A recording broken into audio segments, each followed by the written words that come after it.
everyone, Crista Cowan here with another episode of the Barefoot Genealogist. Today I am coming to you from our London office. I am here for the Who Do You Think You Are live genealogy event. They usually draw between 12 and 14,000 people to come to this 3-day event, and it's a genealogy conference here in London. So I'm excited to be here for that, but it does mean that it's a little late here and I traveled all night, so if I look a little bleary-eyed, that's why. It looks like just from chatting for a few minutes before we got started that there are several of you who are here for the first time, and so I welcome you to our bi-weekly broadcasts. I also just imagine that based on the topic, a lot of you who watch the archived version of this on YouTube are going to be brand new to family history. And so welcome. We're excited that you're here. We're excited that you've joined our ranks, and we hope to connect with you as a cousin at some point so that we can share what we've discovered with you and we can all help grow our family trees together.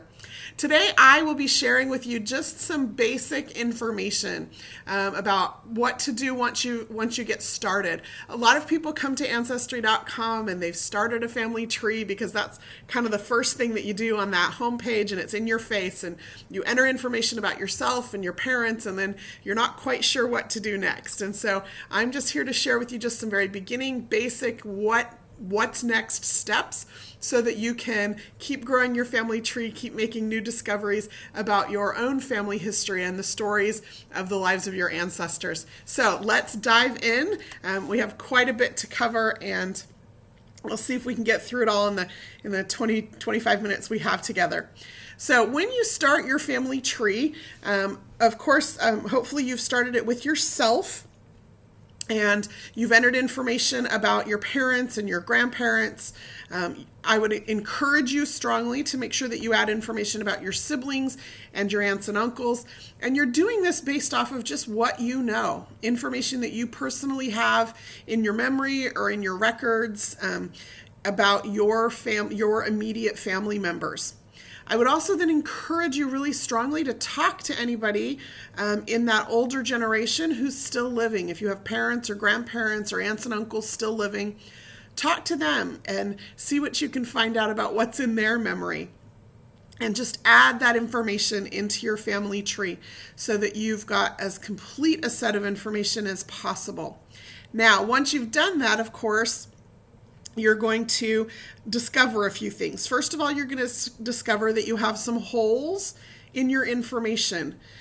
Maybe, for example, you know when your grandfather died, but you're not exactly sure when he was born. You may have the date because you celebrated his birthday, but you don't know the year. You may have holes in your family tree or conflicts in your family tree based on information that different people have given you. And so this next step is where we're going to go first to document, and that's a word you're going to hear a lot as you get involved in family history, document or verify the information that you have.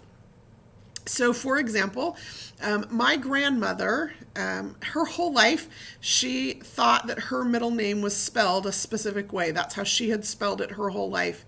But when my mother started looking for documentation, we got a copy of her birth certificate, and it turns out that her middle name was actually spelled differently on her birth certificate than she had spelled it most of her life. And so we start to verify some of this information, and you may find that some things are not quite as you expected them to be, and maybe you'll fill in some of those holes. So hopefully you've seen the shaky leaves on your tree.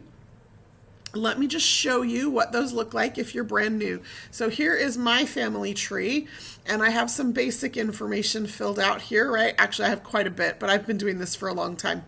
But I haven't attached every record yet because I want to be able to show people that what you can do is hover, just move your mouse over these little leaves, and what you'll see is it'll tell you how many ancestry hints there are for this person. So then I can click on those hints and it will show me, here are all of the hints for records that Ancestry.com was able to find that may be about my great-grandfather. So keep in mind, these are just hints. They're just suggestions. It's not an absolute, this is your ancestor. So don't just attach the record because Ancestry said to. Make sure you review the hint. Make sure you look at the record. So one of the things that I do is I will actually right-click on this record and open it in a new tab, and then look at it. Actually pay attention to the information here, see if it fits or matches what I know about my ancestor. And then if it is my ancestor, I can continue to attach this record, or I can come back and I can do that here. 2 different places I can attach that record. So make sure you review the record and before you attach the record. And then if it's not your ancestor, which you may find on occasion, then you just click ignore hint and it will actually be moved. So it doesn't go away indefinitely or forever. It just gets moved to an ignored hints tab so that you don't have to see it keep coming up over and over in this list. Now, looking at these hints for my great-great-grandfather here, there are a few things I just want to point out. One thing you may notice is that there is this death record here. There's a census. There's a cemetery or a gravestone record. There's another census. There's another census. If I scroll down a little bit, there's international marriage record. There's another census. So lots of records, and they're all different kinds. And you want to review every single one of them. And I would encourage you to do that. Now, one of the things that I do, and you can choose to do this or not, but this works for me, is what I will do is I will open up each of these hints in a new tab. Remember, you right-click and you open it in a new tab. And so I'll just do that for every one of these hints. Just working my way down the list here. And there's kind of a unique thing that happens here when I do this. So now I have all these hints opened up here, and now I'm going to drag and drop them to put them in order. So I'm going to move the 1920 census before the 1930 census, and I'm going to drop this 1910 census in between 1900 and 1920, and then I'm going to drag this tombstone record after the death record, right? And so now what I have is every one of these hints is now in chronological order so that I can see what's missing. Okay, so keep that in mind, right? And this is how I do my research. Keep this in mind when we talk about some of the things we're going to talk about next. So follow the shaky leaves, and what you're looking for specifically is documents, census records, birth, marriage, and death records that verify the information that you already know and that might give you more information about the next generation, the parents of the person that you're looking at, for example. Then the next step is to search the historical records to fill in the gaps. Now, this is a really important thing, and it was one of those things that I thought everybody knew, and then I started talking to people and realized we don't really make this very clear anywhere, okay? What you see as a hint are just records that Ancestry.com has really high confidence belong to your person. It may also be that somebody else has that same person in their tree and they've attached records. Now, if they've done that inaccurately, you may get inaccurate hints, so keep that in mind. But if we can't tell with a high degree of certainty that this record is for your person, we're not going to show you that as a hint. So you do still have to search the records. Not all records are going to show up as a hint. I hope that makes sense. Okay, so you're going to want to then search historical records. So let me just show you when you're in your tree and you're looking at a person. So here's let's go back here to Park. There is a link right here underneath the place where you can put their picture that says search records. And what that will do is it will take everything that it knows about this person based on what you've entered for them, and it will do a search. And now you have these search results for lots of different things, okay? Now keep in mind, your search results may look like this when you get your search back. Let me let it catch up with us a little bit there, okay? If your search results look like this, I would strongly encourage you just to change this view here so that you can summarize them by category. And here's why. Do you remember how when I was following the hints, I opened up these different records in different tabs?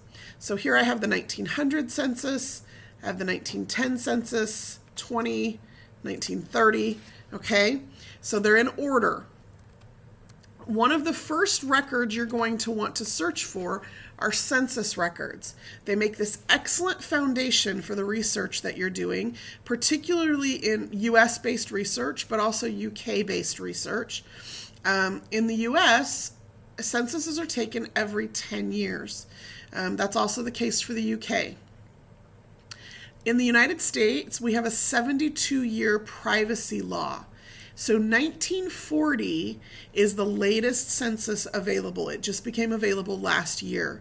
So a lot of times new people come and they want to find themselves or their parents in the census, and they want to know why they can't find somebody in the 1950 or the 1960 census. Well, it's because those records are still protected by privacy laws, so they're not publicly available.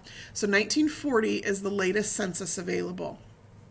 The very first census in the United States, the first federal census was taken in 1790. So every 10 years from 1790 to 1940, there are census records available. And if you can trace your family back every 10 years through those census records, you end up with this, like I said, excellent foundation for the structure of your family. It provides you with great clues to their birthplaces and their ages so that you can start to look for other records, such as vital records. Now, vital records is a term we sometimes use in genealogy, but basically what we just mean is birth, marriage, and death records. Now, birth, marriage, and death certificates, as we know them, are a fairly new phenomenon in the United States. Records are kept by state. There is not a central repository in the United States for all birth, marriage, and death records. So records are kept by state, and many states did not start keeping them at a state level until the early 1900s, okay? And even then, every state has different privacy laws. So one state may have started keeping records in 1907, but they may have a 100-year privacy law on those birth records. So really, birth records at a state level are only available from 1907 to 1912 in that case. Okay, so we have provided a resource online at Ancestry.com where you can actually just look up your state and see when they started keeping records, and then also see links to what records we have available online at Ancestry.com. Now, states may not have started keeping records until the early 1900s, but many counties and local towns may have kept records before then, sometimes as much as 50, 100, even 200 or 300 years prior to when the state started keeping those records. So always use that Ancestry Wiki to figure out when your state started keeping those records. So let me just walk you through what I would do for my grandfather here so that you can understand what I'm talking about. The first thing that I would do is look for every possible census that he would be in. So if I go back over here, remember I have 1910 or 1900, 1910, 1920, 1930. So first off, what I'm missing here is a 1940 census. He didn't die until 1950. So I'm going to go back over here to my search results. I'm going to click on this census list here. And what I'm looking for specifically is just the database that contains the 1940 census. So I'm going to right click on that, open it in a new tab, drag it over here so that it's right behind the 1930 census, and then here are my search results for the 1940 census. And he comes up right here as this very first entry. So I'm going to go ahead and click on that, and now I have this record that I can review, make sure it's really him, actually look at the record, see what other information it tells me about him that wasn't indexed, and then at some point attach that record or save it to that person in my tree so that that document is attached in my tree. Okay. Then this first census that I have, so that takes me through 1940. Remember, that's the most recent available one. Now, the first census that the hint was able to find was a 1900 census, but he was born in 1863. Remember, the census is taken every 10 years, so I should be able to find him. The earliest census, I should find him in his 1870, and he should be listed as a child with his parents. He might also be listed as a child with parents in the 1880 census. He would be about 17 years old. The 1890 census was taken, but unfortunately it was destroyed. Most of it was destroyed in a fire. So we have a little bit of a gap there between the 1880 census and the 1900 census. So I'm going to come back over here to my search results. Remember, I kept them here. And what I'm looking for specifically is an 1880 census. And I'm going to drag that over here so that it's in the right position. And then I'm looking for an 1870 census. And I'm going to drag that over here so that it's in the correct position. And again, I'm just going to look at my search results and see if I can find my person. Here he is right here. He's actually listed as Parks. Now notice there's an interesting thing here. There are actually two entries. There's a Parks Cowan, son of Robert and Mary, and I happen to know that those are his parents, living in Ashland, Ohio, which is where the family lived, born about 1864 in Ohio. So I'm 100% certain that this is him. However, if you look up here, there's also a record here for a Park Cowan, living in Ashland County in a different town, born in 1864 in Ohio. And he's not living with his parents. He's actually living with a Thomberg family. So one of the things that you need to be aware of is that sometimes people are enumerated more than once in the census. They may have moved, they may have been working or living with a family. In this case, he was working with this family, or working for this family, and boarding with them. But when the census taker asked Robert and Mary about their household or their family, they included him as well. So sometimes people do show up multiple times in the census. Just be aware that that occurs, and you may have to attach more than one record. So here is the 1880 census for him, and then I'm going to go back over here to 1870. Now 1870, he doesn't show up right at the top of this list, okay? It took a little bit of searching and a little bit of creativity. One of the things that we know happens on occasion is that census takers get the record wrong. Sometimes they write it down incorrectly. Or sometimes, as was the case in this situation, it gets indexed incorrectly. So the person who was actually typing up the index so that you could search it looked at it and they thought that it said something different, or the letters kind of ran together. So actually in this case, if you look here, it does say Clark. So maybe somebody said his name was Park and they heard Clark, and so that was what they wrote. So don't discount it just because it's not exactly the way that you expect it to be. All of his siblings are the same names, his parents are the same, so I'm sure this is him, even though his name is written a little differently or totally wrong from what I would expect it to be. So now what I've done, and I hope you caught on to that, is I just went and I made sure that between the hints and the searching, I found every single census record that he would be in. Okay? Now we have lots of really excellent classes, and I would encourage you to go search through our YouTube channel about how to read a census, about what kinds of information you're going to find on it. But those census records, like I say, they are an excellent foundation to provide you with where people are living, when and where they may have been born, who they're living with, what their family structure is. There are excellent clues to who their parents are, and you can start to follow some of those clues through the census. Then you're going to want to look for vital records. So I mentioned the Ancestry Wiki.